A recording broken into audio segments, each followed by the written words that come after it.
Hi, it's Grandmama Doris. Now I would like to start reading The Lemonade Wars. This was my daughter's very favorite book when she was 9. And it's by Jacqueline Davies. I've never read it, but my daughter just loves this book. So let's get started on The Lemonade War by Jacqueline Davies. Chapter 1, Slump. Evan lay on his back in the dark, throwing the baseball up in a straight line and catching it with his bare hands. Thwomp, thwomp.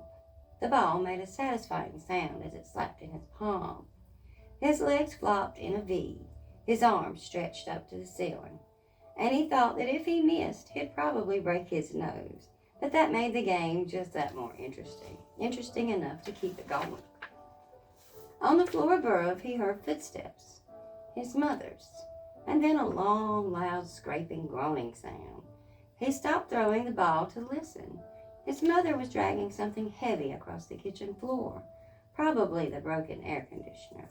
A week ago, right at the beginning of the heat wave, the air conditioner in his mother's office had broken. The man from Sears had installed a brand new one, but had left the old one sitting right there in the middle of the kitchen floor. The Trescas had been walking around all week. Scrape. Evan stood up. His mom was strong, but this was probably a two-person job. Hopefully she wouldn't ask him, and that's why he's hiding in the dark in the basement. And hopefully Jessie wouldn't be in the kitchen at all. He had been avoiding her for 2 days now, and it was getting harder by the minute. The house wasn't that big. Evan had his hand on the rail when the scraping noise stopped. He heard footsteps fading in the silence. She'd given up. Probably the heat, he thought. It was that kind of weather. Giving up kind of weather. He went back to laying on the floor. Thwomp, thwomp. Then he heard the basement door open. Psst. Evan called a breeze, ball, and froze. Evan. Jessie's voice sounded echoey in the darkness. Evan. You down here? Evan held his breath. He lay completely still. The only thing that moved were the pins and needles in his fingers. He heard the door start to close. Took a long breath out. But then it stopped, and it opened again. Footsteps on the carpeted stairs. A black outline of Jessie standing at the bottom step with daylight squirreling all around her. Evan didn't move a muscle. Evan, is that you? Jessie took a short step into the basement. Is that... She inched her way toward him, then kicked him with her bare foot. Hey, watch it, would you? Evan said, swatting at her leg. He suddenly felt stupid for laying there in the dark. I thought you were a sleeping bag, she said. I couldn't see. What are you doing down here? How come the lights are off? It's too hot with the lights on, he said. He talked in a flat voice, trying to sound like the most boring person on the whole planet. If he kept it up, Jessie just might leave him alone. Mom's back in her office, said Jessie, lying down on the couch. Working, she groaned as she said the word. Evan didn't say anything. He went back to throwing the ball, straight up, straight down. Maybe silence would get Jessie to leave. He was starting to feel the words piling up inside him, crowding his lungs, forcing out all the air. It was like having a chest full of bats, beating their wings and fighting to get out. She tried to move the air conditioner, but it's too heavy, said Jessie. Evan tightened his lips. Go away, he thought. Go away before I say something mean. It's going to be hot all week, Jessie continued, in the 90s, all the way up till Labor Day. Thwomp, thwomp. So what do you want to do? Jessie said. Scream, Evan thought. Jessie never got it when you were trying to give her the big freeze. She just went on right on acting as if there were nothing going on. It made it really hard to tell her to bug off without hurting her feelings. Whenever Evan did that, he felt bad. So what do you want to do? Jessie asked again, nudging him with her foot. It was a direct question, and Evan had to answer it and explain why he wouldn't. And he couldn't get into that. it was too complicated, too hurtful. Huh? So what do you want to do? She asked for the third time. Doing it, said Evan. No, come on, for real. For real, he said. We could ride our bikes to the 7-Eleven, she said. No money, he said. You just got to get $10 from Grandma for your birthday. Spent it, Evan said. On what? Stuff, said Evan. Well, Jesse's voice dribbled down to nothing. Evan stopped throwing the ball and he looked at her. What? Jessie pulled her leg tight to her chest. Nothing, she said. Right, Evan said. He knew that Jessie had no money. Jessie always had money, squirreled away in her lockbox. But that didn't mean she was going to share it. Evan went back to throwing the baseball. He felt a tiny flame of anger shoot up from the lick of his face. Thwomp, thwomp. He could build a fort in the woods, Jessie said. Too hot. We could play Strago. Too hot. Too boring. We could build a track and race marbles. Too stupid, he said. A thin spider web of sweat dripped over his forehead, spreading into his hair.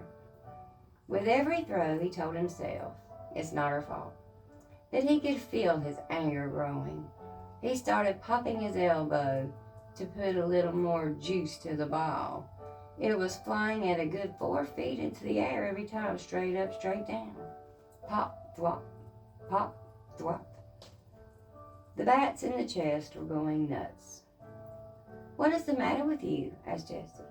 You've been so weird the past couple of days. Oh man, there they go. I just don't want to play a dumb game, he said. You like Stratego. I only picked that because it's your favorite game. It was nice in case you hadn't noticed. Look, there are only 6 days left of summer, and I'm not going to waste them playing a dumb game. Evan felt a heartbeat speed up. Part of him wanted to stuff a sock in his mouth, and a part of him wanted to deck his sister.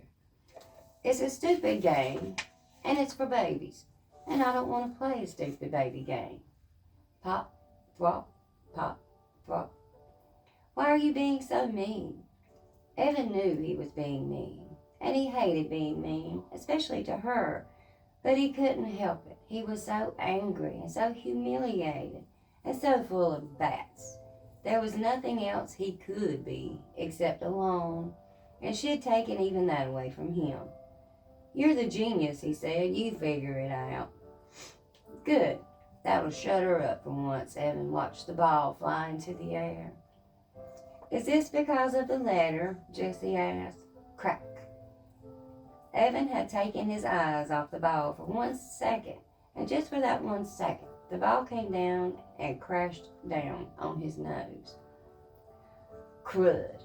Oh, crud. He curled over onto his side, grabbing his nose with both hands.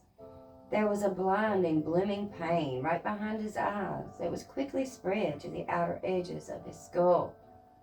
Do you want some ice? He heard Jessie ask in the calm. What do you think? He shouted. Yeah, she stood up. No, I don't want any stupid ice. The pain was going away, like a humongous wave that crashes with a lot of noise and spray, but then fizzes out. He took his hands away from his nose. With his thumb and his index finger, he started to pinch the bridge. Was it still in a straight line? Jessie peered at his face in the dim light. You're not bleeding, she said. Yeah, well, it hurts. It hurts a lot. It's not broken, she said. You don't know that, he said. You don't know everything, you know. You think you do, but you don't. It's not even swollen. You're making a big deal out of nothing. Evan held his nose with one hand and hit his sister's knee with the other. Then he picked up the baseball and struggled to his feet. Leave me alone. I came down here to get away from you, and you just followed. You ruined everything. You ruined my summer, and now you're ruining going back to school. I hate you. When he got to the bottom of the steps, he threw the baseball down in disgust. Thud. Chapter 2, Breakup. Jessie didn't get it. She just didn't get it. What was Evan's problem? He'd been acting like a weirdo for 2 days now. And it was 2 days ago that the letter arrived. But they would be so upset about that letter. This is a puzzle, Jessie told herself. And I'm good at puzzles. But this was a puzzle about feelings. And Jessie knew that feelings were her weakest subject. Jessie sat on the cool darkness of the basement floor and thought back to Monday, the day the letter had came.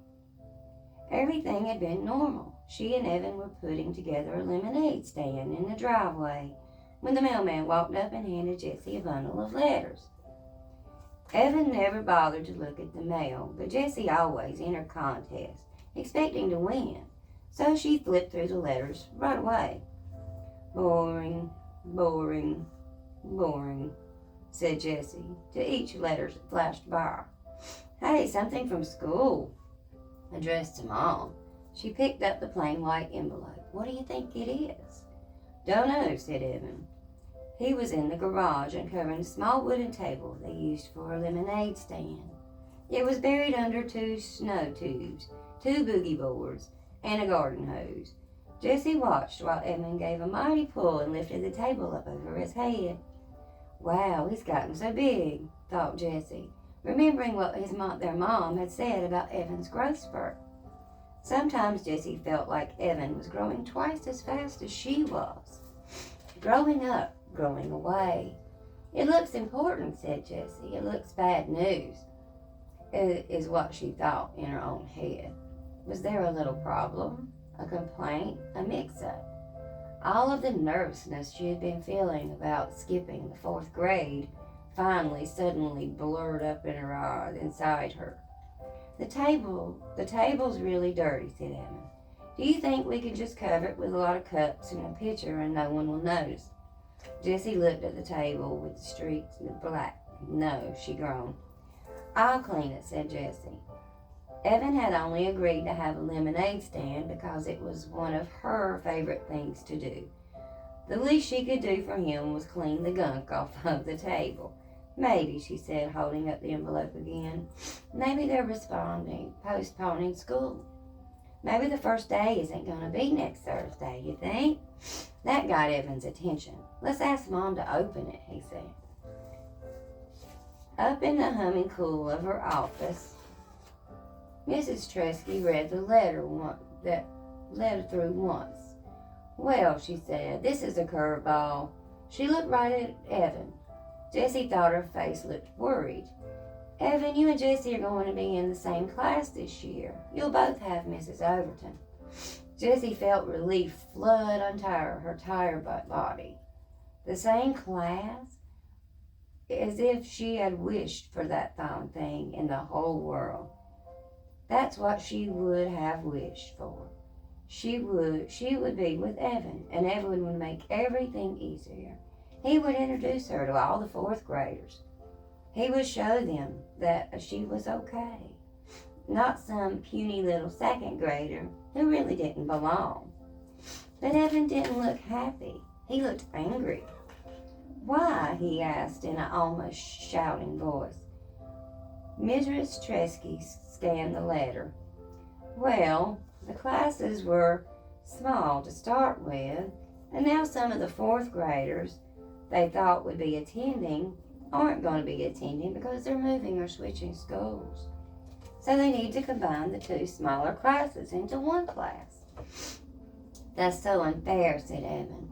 I wanted Miss Scorby. And I don't want. He looked at Jessie. It's so unfair. Jessie was surprised. This was great news. Why didn't Evan see that? They always had fun together at home. And now they could have fun together at school, too. It'll be fun, said Evan. She said to Evan. It will be fun, said Evan. School isn't fun. And then he stomped downstairs and locked himself in his room for the rest of the afternoon. They never finished the lemonade stand. And there it was, 2 days later. And Evan was still locked up. Even though he wasn't in his room, he wouldn't talk to her, and he would not play with her. So Jessie went up to her room, and she did what she always did when she was upset or angry or sad or confused. She started reading Charlotte's Web. She had read the book about 100 times. She was at the good part, the happy part, where Wilbur had just been named some pig, and he was getting all kinds of attention from the Zuckermans and the whole town. But Jessie couldn't settle into that happy feeling, the one that usually came when Charlotte said, "I dare say my trick will work, and Wilbur's life will be saved." Instead, she kept noticing an unhappy tapping on her shoulder. And it wasn't the unhappy feeling that came along with knowing that Charlotte was going to die on page 171.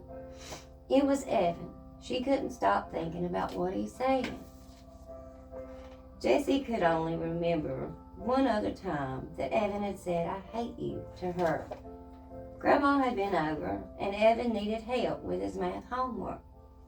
He had that frustrated, screwed-up mouth look that he sometimes got with math or spelling or writing problems.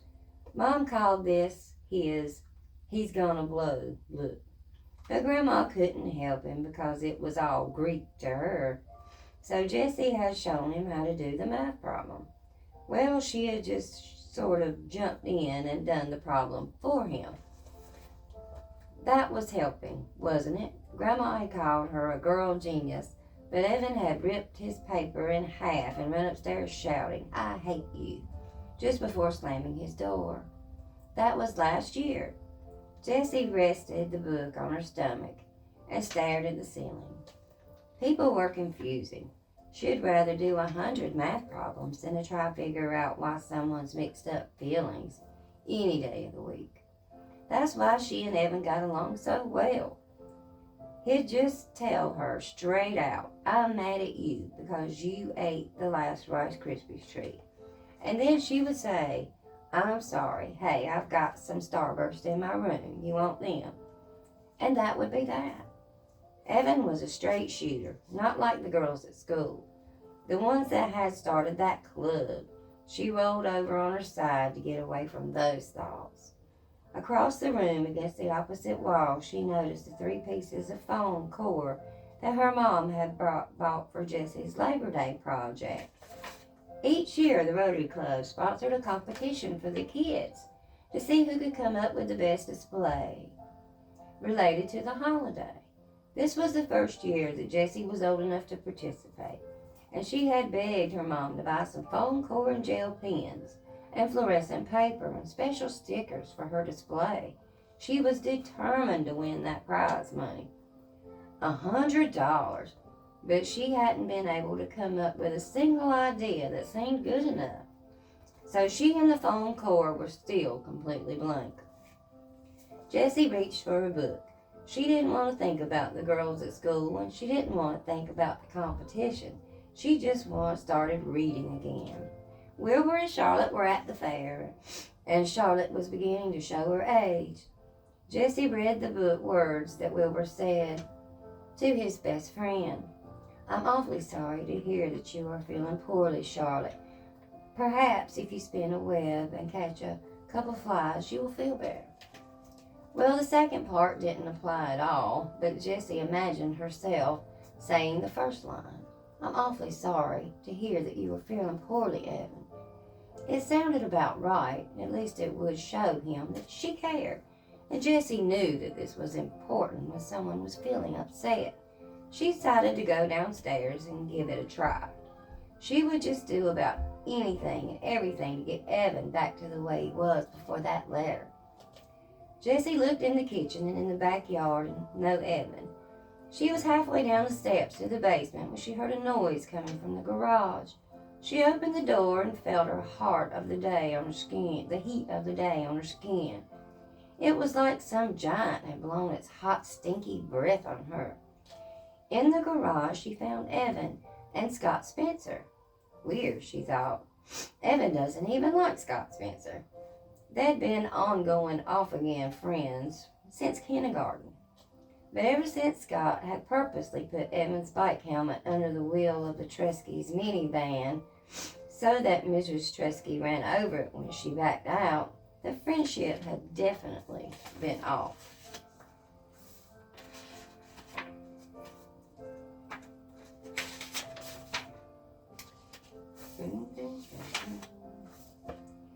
Jessie looked from Evan to Scott and then back again.